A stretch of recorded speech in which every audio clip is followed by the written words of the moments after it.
Buenas tardes. Bueno, como ya saben, mi nombre es Jean Paul Vargas, vengo en nombre de la Universidad de Costa Rica, pero quisiera hoy hablar principalmente como centroamericano. Quienes me conocen saben que siempre tengo un pie puesto en cada uno de los países de la región centroamericana y de hecho vivo en El Salvador.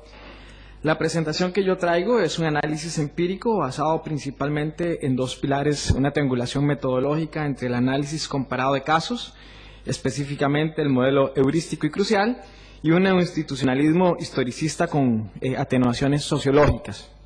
Quizás es un estudio demasiado político para los académicos y demasiado académico para los políticos. Está entre ambas dimensiones. Nuestro amigo Pepe sabe por qué digo yo estas cosas, y es que paso viviendo en ese mundo.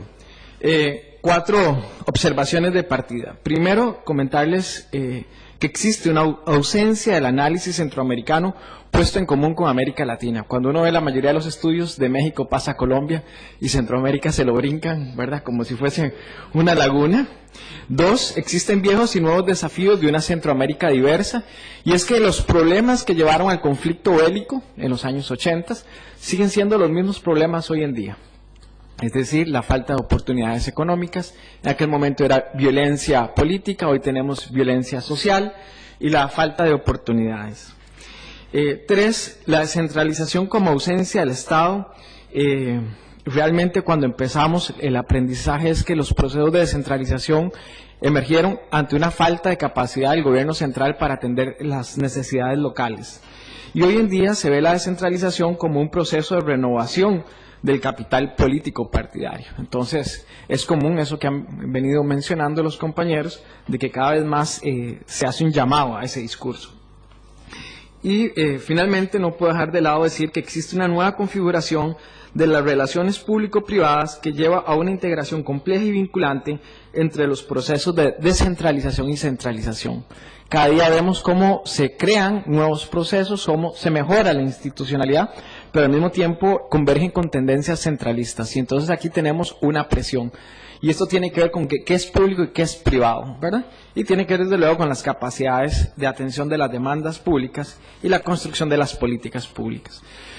Dicho esto, mi presentación lo que busca es marearlos ante un selecto grupo, ¿verdad? Traigo aquí una combinación de elementos. Primero, cómo explicar el éxito diferenciado de gestión local entre un municipio y otro. Y es que yo les hablo de descentralización territorial en Centroamérica y el Caribe, ¿verdad? Precisamente ese es mi objeto de estudio. Y es que si tuviese que señalar una conclusión, es entre el dicho y el hecho hay mucho trecho. Y eso es lo que estoy tratando de analizar. ¿Cuál es el nivel de trecho que existe entre los modelos autonómicos municipales de la región y su realidad? ¿Cuáles factores de carácter político e institucional determinan los niveles de autonomía política en los gobiernos locales de Centroamérica? Y para abordar estas preguntas, básicamente me voy a concentrar en el proceso de descentralización, una construcción histórica, el diseño constitucional y la ingeniería institucional y las tendencias de gestión política. Quizás como primera provocación, señalar que la autonomía es la capacidad con la que cuentan los gobiernos locales para autorregularse, autorregirse y planificar sus recursos según los intereses del Estado. Desde luego, esto lo conocemos todos y todas. Sin embargo, pareciera ser que en la práctica cada vez más esto pareciera convertirse en un mito. Por ejemplo, se ha señalado la figura de los gobernadores y nada más como un punto de provocación, señalar que el gobernador en Panamá, que es una autoridad escogida por el presidente, tiene la potestad de destituir alcaldes. Es decir, a una autoridad electa por la sociedad. Y ya se han dado conflictos de este tipo. Entonces, lo que trato es como agarrar la carne y cuando uno la empieza a desmenuzar y decir, bueno, de lo que está construido en el ordenamiento jurídico, qué es lo que realmente se está dando en la práctica y en dónde están estas distorsiones político-institucionales.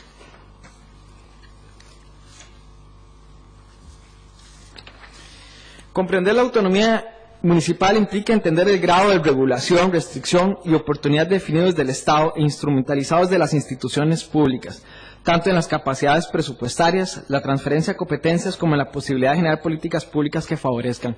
Y es que esta es quizás la idea principal con la que pienso cerrar, y es Un municipio jurídicamente poderoso, pero sin capacidad de atender las necesidades y construir la calidad de vida de las y los ciudadanos, es un municipio fracasado, ¿verdad? Y en este sentido existe toda una compleja dinámica de relaciones que se empiezan a construir.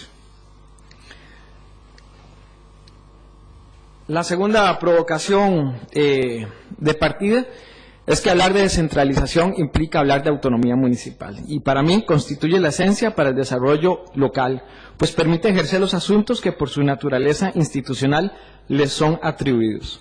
Mientras cuando hablamos de descentralización vemos la relación de poder y la transferencia de poder entre el gobierno central y los gobiernos locales, la autonomía municipal es el marco que permite darle vida a ese proceso de descentralización. Cara y cruz de una misma moneda.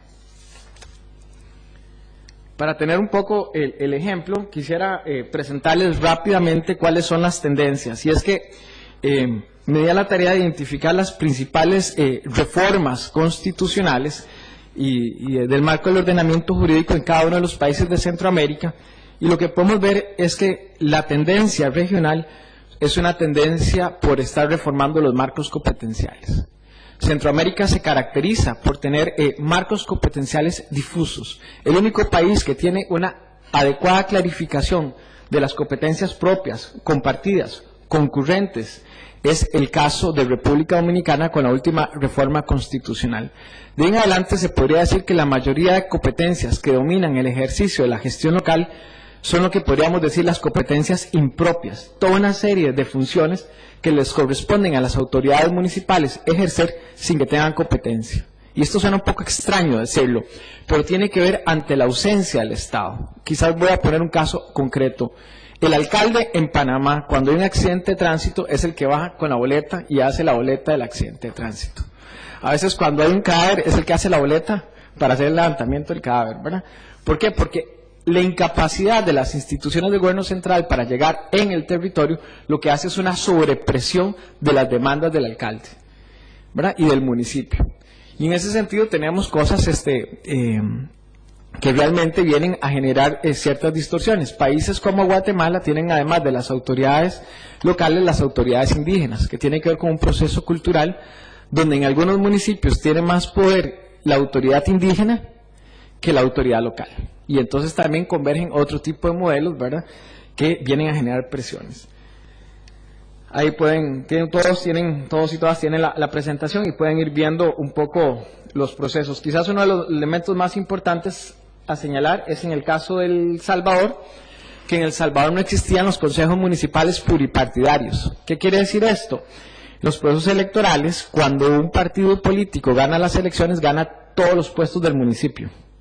Entonces el fenómeno de gobierno dividido no es solamente de ejecutivos sin mayorías legislativas, sino también en los municipios que controlan la oposición se crea una estructura de gobierno dividido entre el gobierno nacional y los gobiernos locales. Son hasta las elecciones de este año que por primera vez en la historia democrática de El Salvador van a existir los consejos municipales pluripartidarios.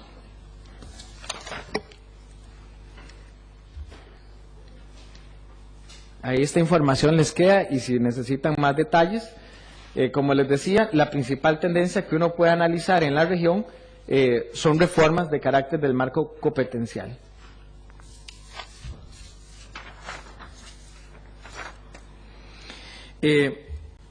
Aquí lo que podemos ver es un poco la evolución del Estado, ¿verdad? Como les decía, los estados centroamericanos son principalmente estados centralistas. El proceso de descentralización surge ante la ausencia de capacidades y cuando uno empieza a analizar básicamente dos elementos, el ordenamiento jurídico y la política de descentralización, lo que se empieza a ver es un proceso estratégico del manejo de descentralización. Y este sentido toma más claridad cuando se analiza en comparación con el diseño electoral. La mayoría de los distritos electorales en Centroamérica son distritos medianos o pequeños. Esto significa que el capital político electoral es el capital que tiene el actor. Cuando los distritos electorales, cuando estamos hablando de distritos electorales muy grandes, existe una dependencia para llegar al poder de las estructuras del partido. Cuando los distritos electorales son medianos o pequeños, el partido depende del liderazgo de los actores. Los estados centroamericanos son estados de distritos electorales medianos y pequeños. Por lo tanto, los partidos políticos, para controlar el poder y llegar al poder, requieren de la articulación de liderazgos locales. Y eso es un poco, digamos, la conformación. Por eso es que en Centroamérica lo que tenemos es una convergencia entre el proceso de descentralización con desconcentración, delegación, privatizaciones y alianzas público-privadas. ¿Por qué? Porque una descentralización real del poder implica perder la capacidad del control de gobierno y convertirse también en oposiciones con capacidad de toma de decisión. Por tanto, el proceso de descentralización ha sido producto de un proceso coherente e intencional de fortalecer la gestión pública territorial. Al contrario, responde a la necesidad de desahogar las presiones del gobierno central o inclusive producto de la ausencia de la gestión de las administraciones centrales. La compleja relación entre el sistema electoral, sistema de partidos y sistema de gobierno ha sido un candado en la generación de las capacidades reales de la gestión de los territorios. El segundo punto es el diseño constitucional y la ingeniería institucional. El principio de subsidiariedad contribuye a que los gobiernos locales asuman su responsabilidad y colaboración en sostenimiento y consecución de los objetivos generales de la nación. Y aquí básicamente lo que encontramos es cómo los gobiernos locales terminan respondiendo a necesidades de los gobiernos centrales. Hace algunos años hicimos un estudio sobre el análisis de los planes de desarrollo de todos los países de Centroamérica. En ningún país existía como prioridad estratégica la dimensión territorial, los gobiernos locales. Es decir, se veían los gobiernos locales como el actor que contribuye a la implementación de un punto de la agenda estratégica del gobierno central. Pero en ninguna parte es el territorio un elemento central de ese Plan Nacional de Desarrollo. Y entonces esto lo que ocurre es que tenemos una convergencia entre lo que es el modelo de descentralización territorial versus el modelo de descentralización de la gestión administrativa del Estado central. Me explico. Por ejemplo, los ministerios o secretarías de Agricultura tienen una forma de distribución del territorio totalmente diferente al Ministerio de Salud, totalmente diferente al sistema de educación. Entonces, las autoridades municipales lo que empiezan a recibir son representantes de todas estas instancias que vienen y hacen un ejercicio de presión para ayudar a la implementación de las políticas públicas. ¿Y por qué ocurre esto? Precisamente porque lo que tenemos es una alta o baja coherencia jurídica institucional. Y aquí lo que quiero enseñarles un poco es tratar de confrontar el diseño constitucional versus una serie de políticas y reglamentos y instituciones rectoras. Encontramos, por ejemplo, uno de los hallazgos es que la mayoría de sustento del ordenamiento jurídico que le da competencias valiosas e importantes a los gobiernos locales están inclusive por afuera de los códigos municipales. Es la ley de aguas, es la ley de urbanismo, son otros proyectos de ley los que le empiezan a dar vida a esta gestión. Es decir, tenemos un modelo bastante disperso. Y en este sentido tenemos estados que son simples y eficientes y estados que son complejos y que le dan los costos de transacción y el manejo de la información. Entonces, un poco se hizo un repaso a nivel constitucional de los códigos, de un mapeo, una tipificación de todo lo que tiene el ordenamiento jurídico en cada uno de los países. Desde luego aquí no traigo esa lista, traigo una lista abreviada, pero básicamente lo que tratamos de ver es esos cortocircuitos, primero a nivel jurídico, luego a nivel institucional y tercero a nivel de gestión política. Y esto es un poco la estrategia que se utilizó para este trabajo. Básicamente, desde luego ustedes son expertos y expertas en este tema, pero lo que más me interesa conocer es si los municipios se están condenando a ser simplemente gestores de servicios, si los municipios son gestores de desarrollo o son gestión administrativa interna. Básicamente son como las tres grandes tendencias. Y luego, si la capacidad de representación desde la gestión pública municipal lo que busca es promover un fortalecimiento del desarrollo territorial o sectorial. ¿Y por qué digo esto? Porque al final lo que tenemos es una sociedad donde tiene, dentro de un Estado, tiene dos tipos de ciudadanos. Aquel ciudadano que tiene buenos servicios públicos municipales y aquel ciudadano que tiene pésimos servicios municipales. Inclusive dentro de un mismo municipio uno puede ver barrios donde los servicios públicos son eficientes y barrios donde los servicios públicos son ineficientes. ¿Y por qué ocurre esto? Bueno, tiene que ver con una compleja relación de factores. Primero, este es un mapeo, desde luego es simplemente un ejercicio cuantitativo de cuántos son los artículos tipificados a nivel constitucional que regulan el tema de la autonomía municipal y desde luego el proceso de descentralización. Y en una segunda instancia, los artículos que tienen que ver en los códigos municipales que tienen que ver con la legislación municipal. Y este mismo ejercicio lo hice un poco para comprender a nivel de autonomía financiera, a nivel de autonomía política y administrativa. Pero aquí nada más les traigo la lista abreviada. Luego lo que hice fue un proceso de tipificar cuáles son estas competencias, ¿verdad?, que están a nivel constitucional, y uno puede ver que la tendencia regional, por decirlo de cierta forma, es que se define al municipio como la visión política administrativa del país. Y aquí lo que tenemos es una combinación en algún lugar de constituciones que tienen tipificado una serie de principios constitucionales, y luego vemos normativas de carácter técnico que están subidas a nivel constitucional o principios constitucionales que están bajados en una ley, ¿verdad? Es decir, realmente tenemos un problema de estilo. Bueno, ustedes son constitucionalistas, ustedes esto lo saben mejor. Esto es en caso de autonomía administrativa. Aquí pueden ver en autonomía financiera, no existe una clara tendencia regional, y en autonomía política. Y es importante señalar que en autonomía política se ve, o cuando se empieza a hablar de autonomía política, se ve la capacidad que tienen las autoridades de ser elegidas de forma democrática. Pareciera ser que la discusión sobre autonomía política tiende a restringirse principalmente a un proceso electoral. Sin embargo, conforme uno empieza a ver el desarrollo, uno puede ir viendo las capacidades de construcción de política pública dependiendo de los municipios.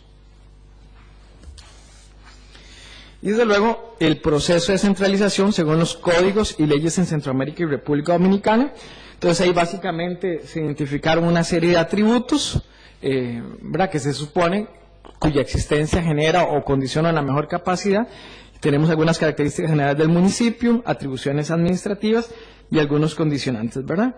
Y básicamente se identifica como tendencia que el municipio tiene la potestad de establecer sus planes operativos, no obstante su presupuesto se regula desde el Estado. Sin embargo, aquí hay problemas de intromisión. Por ejemplo, cuando en Honduras el gobierno central decide que a las autoridades, a los funcionarios públicos hay que aumentarles el presupuesto, esto le genera una presión fuerte a los gobiernos municipales cuyo presupuesto no contemplaba ese incremento presupuestario, y además el gobierno no le da la transferencia a los municipios. Entonces esto va generando presiones, distorsiones.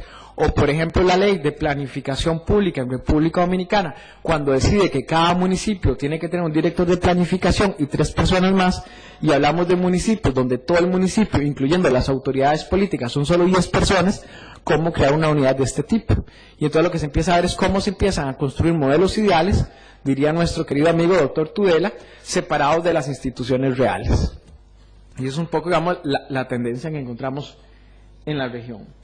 Un segundo elemento, esta es una parte de guía, quise tratar de entender cómo es el complejo andamiaje institucional en los países de Centroamérica. Y entonces uno puede decir, bueno, autonomía política, ¿cuáles son las instituciones ideales? Esta es una tipología parcial ideal de instituciones que regulan, en autonomía financiera y autonomía administrativa, y esas son las que más o menos podrían orientar.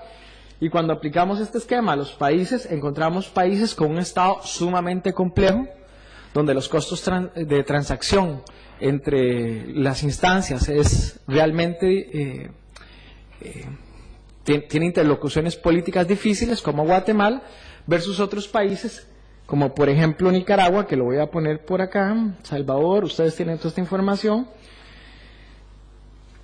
Nicaragua, que es más sencillo, y entonces uno dice, bueno, pero ¿por qué un país es más complejo que otro es más sencillo? Y esto tiene que ver, y lo señalaba el compañero de México, con una herencia institucional. ¿Cuál es el peso de la institucionalidad formal versus el peso de la institucionalidad informal? Recuerden que en Guatemala un partido político no dura más de 8 años. No existe un partido político en Guatemala que haya llegado al poder que luego sobreviva. Entonces, desde luego, ante una inestabilidad del sistema de partidos, el diseño institucional tiene que responder a una alta rotación de actores y de partidos políticos. En Nicaragua, la institucionalidad de los partidos políticos es muchísimo más fuerte, y la informalidad de esos partidos también es más fuerte. Es decir, la institucionalidad informal no es buena ni mala, es lo que existe, y después podemos hablar sobre ese tema. Entonces, cuando ustedes tienen sistemas políticos que el diseño de la informalidad tiene un peso en la conducción de las prioridades y la gestión de la política pública, el diseño institucional tiende a ser más simple. porque se conduce por otras vías. Cuando la informalidad queda reducida porque los espacios son muy cortos, el diseño institucional tiende a ser más complejo, que es un poco lo que señalaba el compañero de cómo darle cohesión a ese diseño institucional. Bueno, además tiene que ver con la cohesión de las agendas estratégicas. Desde luego, bueno, ahí tienen el resto de los países en sus marcos institucionales. Perdonen que no me detenga con cada caso en profundidad, pero cada caso sería a su vez un proceso en sí mismo. Dos grandes factores determinan el desarrollo de la autonomía municipal, indistintamente de los avances progresivos, claros y coherentes que pueden ser o no los marcos jurídicos. Primero, la falta de claridad entre las competencias municipales propias y las compartidas, inclusive las concurrentes, que sí se establece una diferencia entre las tres en la región centroamericana, y tomamos del modelo español el concepto de competencias impropias, además. Y además el déficit de cumplimiento de la norma, eso es otro elemento característico. Y lo que tenemos es que el voluntarismo burocrático es la tendencia que domina los modelos de coordinación entre la dimensión nacional y local, destacándose una amplia ausencia del componente municipal en los planes nacionales de desarrollo. Y finalmente, para ir cerrando mi presentación, algunas tendencias de gestión. Básicamente, el gobierno local constituye un actor fundamental para la implementación de los modelos de cohesión social y cohesión económica. Y es que no importa qué tan bueno o malo sea un gobierno, al final la gente a quien le reclama es a la autoridad local. Es decir, la gente, la sociedad, en promedio no tiene una claridad de cuál es el marco competencial de una autoridad local. Cuando nosotros vemos Centroamérica, por ejemplo, en el caso de Guatemala, hemos visto cómo le prenden la casa a un alcalde porque no arregló un puente que además no es competencia suya. Eso para no decir de autoridades que han matado, ¿verdad? Entonces, digamos, este tipo de cosas generan tensiones muy fuertes en la región y hay que entenderlo en esa medida. Estos procesos obligan, sin duda alguna, a un proceso de flexibilización horizontal y responsabilidad. Es decir, aquí se da la coordinación porque hay una vocación, porque hay línea de partido, porque somos un mismo plan de gobierno, o hay coordinación porque simplemente tengo una presión y tenemos que hacerlo. Lo que tenemos es un municipio que está determinado por un marco legal, donde incide un marco institucional, y aquí lo que depende es cuáles son los niveles de coherencia institucional, y sobre ese nivel de coherencia institucional, cuál es su capacidad de organización y de acceso a la información. ¿Para qué? Para generar rendimientos de la gestión municipal. Hacer un análisis del diseño jurídico institucional de los municipios, si no tomamos en cuenta la capacidad de sus rendimientos institucionales, sería quedarnos un poco cortos, así lo vemos nosotros. Y en este sentido lo que analizamos son las restricciones de carácter institucionales, las restricciones políticas y las restricciones territoriales, entendiendo por esta la naturaleza diferenciada de los territorios urbano, urbano marginal, en fin, toda esta relación. ¿Por qué? Porque al final lo que encontramos es que en la gestión política cotidiana hay una intromisión de funciones. La gente, cuando no recibe respuesta al gobierno central, acude al gobierno local, pero cuando no recibe respuesta al gobierno local, recurre a estructuras del gobierno central.